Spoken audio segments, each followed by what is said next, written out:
দেখো একদম ফ্রেশ চিংড়ি মাছ নিয়ে এসেছে বাবা বাজার থেকে। আর এই চিংড়ি মাছ দিয়ে কি রান্না করলে ভালো হয় বলো তো? এই চিংড়ি মাছ দিয়ে রান্না করব আমি ঢ্যাঁড়স। তো আজকে রান্না হবে ঢ্যাঁড়স চিংড়ি। ঢ্যাঁড়স চিংড়ি তোমরা তো অনেকে অনেক রকমভাবেই খেয়েছো, আজকে একটু অন্য রকমভাবে ঢ্যাঁড়স চিংড়িটা ট্রাই করব। আর ভিডিওটা স্কিপ না করে তোমরা দেখতে থাকো। একদমই কচি ঢ্যাঁড়স দেখতে পাচ্ছ, এই ফাটাচ্ছি, ঢ্যাঁড়স ফেটে যাচ্ছে মানে একদমই কচি। তো একদম ছোট্ট ছোট্ট এই কচি ঢ্যাঁড়স দিয়ে চিংড়ি মাছ দিয়ে একটা রেসিপি হবে। তো ভিডিওটা স্কিপ না করে তোমরা দেখতে থাকো। আর এই যে চিংড়ি মাছ, বেশ বড় বড় সাইজের যে চিংড়ি এটা রয়েছে, তো এটা দিয়েই ঢ্যাঁড়স চিংড়ি হবে আর কি। তো চলো চিংড়ি মাছটা কেটে নিই, আর ঢ্যাঁড়সটাও ভালো করে জলে ধুয়ে কেটে নিই। ঢ্যাঁড়সটাকে আমি ভালো করে ধুয়ে নেব। প্রথমে ভালো করে ঢ্যাঁড়সটাকে ধুয়ে নিচ্ছি, আবার একটু জল দিয়ে দেবো।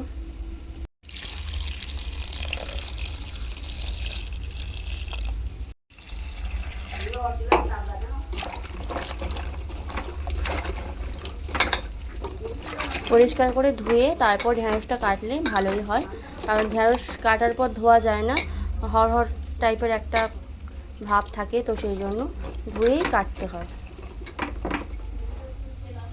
আর এই যে দেখো ভেন্ডি কেটে নিয়েছি, একদম ছোট ছোট করে ভেন্ডিগুলো কেটে নিয়েছি এরকম করে। তো যে কটা ছিল একদম কচি কচি ভেন্ডি, তো এরকম কেটে নিয়েছি, ধুয়েই তারপর কেটেছি। আর এখানে দেখো চিংড়ি মাছ, অতগুলো চিংড়ি মাছ কাটার পর দেখো কতটুকু হয়েছে। আর এখানে আলুও নিয়ে নিয়েছি আমি। তো চলো কড়া বসিয়ে দিয়েছি, কড়াই তেল দিয়ে দিই। আর রেসিপিটা তোমরা প্রথম থেকে শেষ পর্যন্ত দেখতে থাকো। আবার প্রথমে আমি আলুগুলো ভেজে তুলে নেব।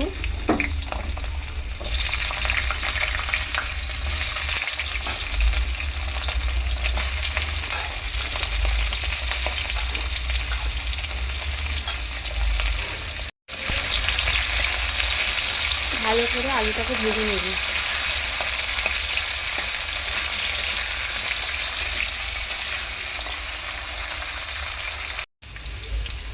পরিমাণ মতো লবণ দিয়ে দিলাম। এই আলুটাকে ভালো করে ভেজে তুলে নেব।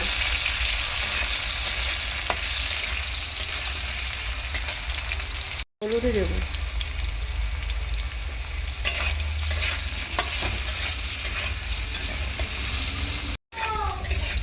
এবার ভেজে রাখা আলুটা তুলে নেব। এরকমভাবে ভেন্ডি চিংড়ি করলে তবেই ভেন্ডি চিংড়িটা বেশি টেস্টি হবে। আর ঢ্যাঁড়সের সাথে আলু দিলে আলুটা ভালো ভাজা যাবে না, সেই জন্য আমি আলুটাকে সুন্দর করে আগে ভেজে তুলে নিচ্ছি।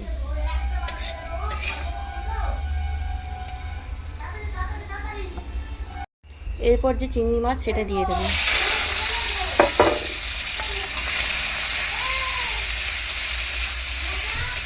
চিংড়ি মাছটা দিয়ে চিংড়ি মাছটা ভেজে তুলে নেব।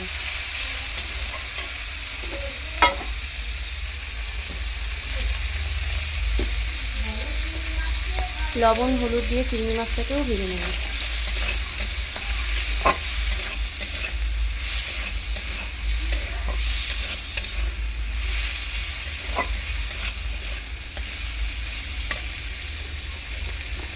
চিংড়ি মাছের খোসাটা ছাড়িয়ে দিয়েছে, খোসা ছাড়িয়ে আমাদের বাড়িতে সবাই খেতে একটু বেশি পছন্দ করে, বিশেষ করে তোমার দাদা ভাই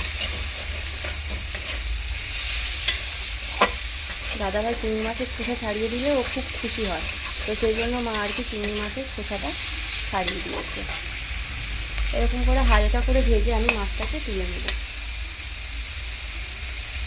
চিংড়ি মাছটা এই আলুর কড়াতেই আমি রেখে দিয়েছি। চিংড়ি মাছটা কড়াইতে ফোড়ন দিয়ে দিচ্ছি, জিরে ফোড়ন।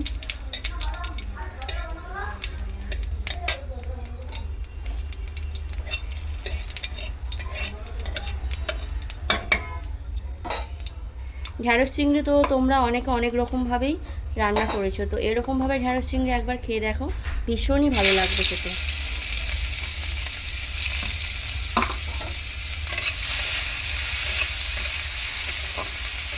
এরকমভাবে ঢ্যাঁড়স চিংড়ি রান্না করলে পুরো মুখে লেগে থাকবে, মনে হবে যেন আরও একবার ঢ্যাঁড়স চিংড়ি এরকমভাবে রান্না করে খায়। ভীষণই টেস্টি একটা রেসিপি তোমাদেরকে শেয়ার করছি, ভিডিওটা কেউ স্কিপ করো না। হালকা করে ভেজে নেওয়ার পর টমেটোগুলো দিয়ে দেবো।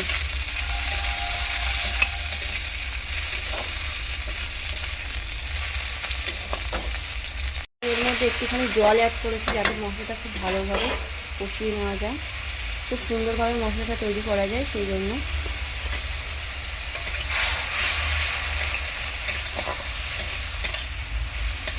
একটু হলুদ অ্যাড করলাম, একটুখানি লঙ্কার গুঁড়ো অ্যাড করলাম।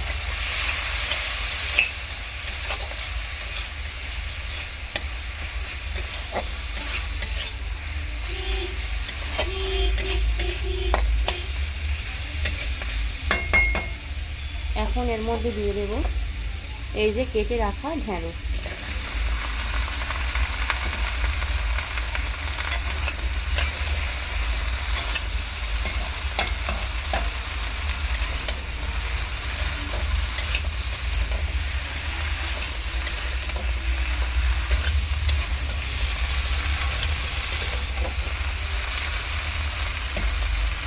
একটু পরিমাণ মতো লবণ দিয়ে দেব।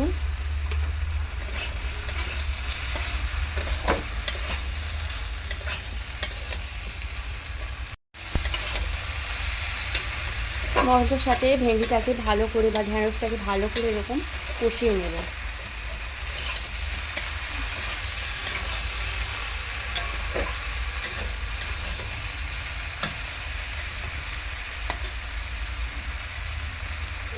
দিয়ে দেবো পরিমাণ মতো জিরে গুঁড়ো।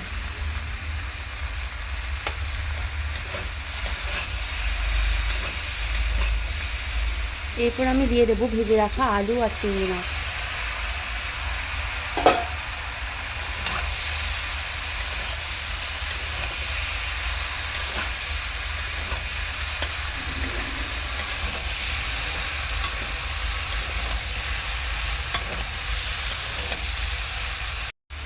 তিন চার মিনিট মতো ভালো করে নাড়াচাড়া করার পর আমি জল দিব। সমস্ত পরিমাণটা মশলার আমি আমার প্রয়োজন অনুযায়ী দিয়েছি। তোমরা মশলার পরিমাণটা তোমরা যতটুকু মশলা খেতে চাও তার উপর নির্ভর করবে, সবজির উপর নির্ভর করবে। তো যাই হোক, এই কারণের জন্যই আমি আলু আর চিংড়ি মাছটা আগে থেকে ভেজে তুলে রেখেছিলাম। তো মোটামুটি এখন আমি একটু জল দিয়ে দেব, অল্প করে দিলাম, একটু মাখা মাখা করবো। ভেন্ডি চিংড়ি মাখা মাখাই বেশি ভালো লাগে।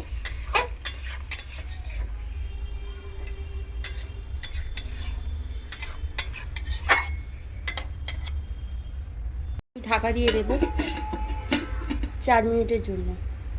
তো এখন ঢাকনাটা খুলে নেব আমি। দেখো, ভেন্ডি সিদ্ধ হতে মানে ঢেঁড়স সেদ্ধ হতে বেশিক্ষণ সময় লাগে না, সেগুলো অল্প করেই জল দিয়েছি। আর মা বলেছে এটা একটু মাখা মাখা বানাবে। আর আলু তো ভাজার সময় 80% সেদ্ধ হয়ে গিয়েছে।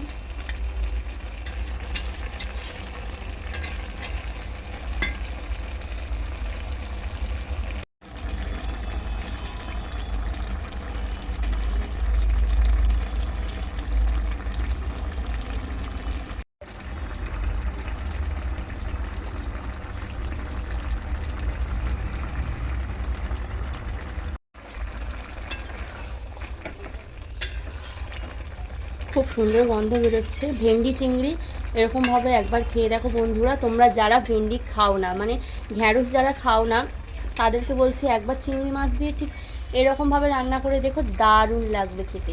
এটা তো ভাতের সাথে খেতে খুবই ভালো লাগবে, রুটির সাথেও তোমরা খেতে পারো এই রেসিপিটা। তো এই দেখো ঢ্যাঁড়স চিংড়িটা হয়ে গিয়েছে, আর দেখতেও কত সুন্দর লাগছে দেখো, খেতে দারুণ লাগবে। এরকম গরম গরম ভাতের সাথে এরকম ঢ্যাঁড়স চিংড়ি হলে আর তো কোনো কথাই হবে না। তোমাদের দাদাভাই প্রচণ্ড ভালোবাসে এই ঢ্যাঁড়স চিংড়ি। রান্না করার আগে জিজ্ঞাসা করেছিলাম কি রান্না করবো, তো আমাকে বলেই গিয়েছে ঢ্যাঁড়স চিংড়ি রান্না করো। তো আজকে খুব খুশি হবে এই ঢ্যাঁড়স চিংড়ি পেয়ে।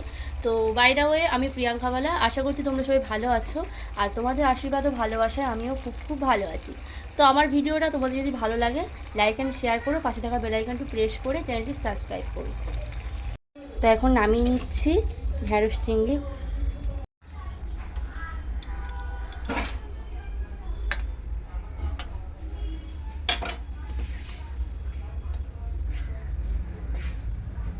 তো এই যে দেখো নামিয়ে নিয়েছি ঢ্যাঁড়স চিংড়ির রেসিপি। তো কেমন হয়েছে তোমরা অবশ্যই কমেন্ট বক্সে জানাবে। আর এটা খেতে দুর্দান্ত লাগে, খুবই টেস্টি একটা রেসিপি, আর এটা গরম ঝরঝরে ভাতের সাথে এত অসাধারণ লাগবে খেতে, মানে কি বলবো, ভীষণই ভালো একটা রেসিপি তোমাদেরকে শেয়ার করলাম। তো এরকম নিত্য নতুন ভিডিও তোমরা আমার চ্যানেল থেকে দেখতে পাবে, আর সব কিছু বাঙালি ঘরোয়া রান্নাবান্না বেশিরভাগটা তোমরা দেখতে পাবে। বাঙালি ঘরে যে সাদামাটা যে রান্না বান্না সেগুলোই বিশেষ করে আমার চ্যানেলে আমি আপলোড করি। তো আজ আসি, সবাই ভালো থেকো এবং সুস্থ থেকো। পরের দিন নতুন একটা ভিডিও নিয়ে তোমাদের কাছে হাজির হব। টাটা।